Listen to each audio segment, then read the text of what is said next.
Usually girls learn how to drive in Arabia when we go out to the desert. The rural area is not okay to drive. There are no streets, just the desert. My brother, he gave me a 30-minute crash course, but it wasn't enough. I bought a car. I needed a car because I worked and I lived far away from my work. So I bought a car and I brought a driver. But later on I got divorced and I had to send the driver away. So I had my car, my driver license, but I can't drive. I had to learn how to drive my car by myself. The only way of transportation is to drive your car or take a taxi. Taking a taxi, I'm okay with that if my car is in the workshop. But it's not okay for everyday life. It's a hassle. It's amazing because they tell you can't, in Arabia, it's strict separation between the genders. At the same time, they force you to be in the car with a perfect stranger. The taxi driver, I'm fine with being with a taxi driver, but I'm not fine with being with a perfect stranger living with me in the house who is my private driver. Give him my car keys and he lives with me as one of the family and I have no clue who's this man. So the government says it's a society issue and they were giving more opportunities for women.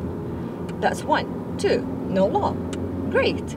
Let's call for a day women with driver license to drive. And women were too afraid what would happen, what would the police do to them. And they always been telling us there are wolves in the streets, men wolves. They will eat you, rape you. So we just wanted to show it's okay, it's normal, nothing will happen to you. I drove for like an hour in the city. Women die, 90 years old, they're not adult, they need a man, their guardian, to sign any paper, like going to school, getting a job, leaving the country. You need his permission. There are, by the way, very progressive families in Saudi Arabia and very conservative families, but the majorities are conservative people in Arabia, very conservative. I come from the conservative side. They are afraid, they're too afraid, they just be careful.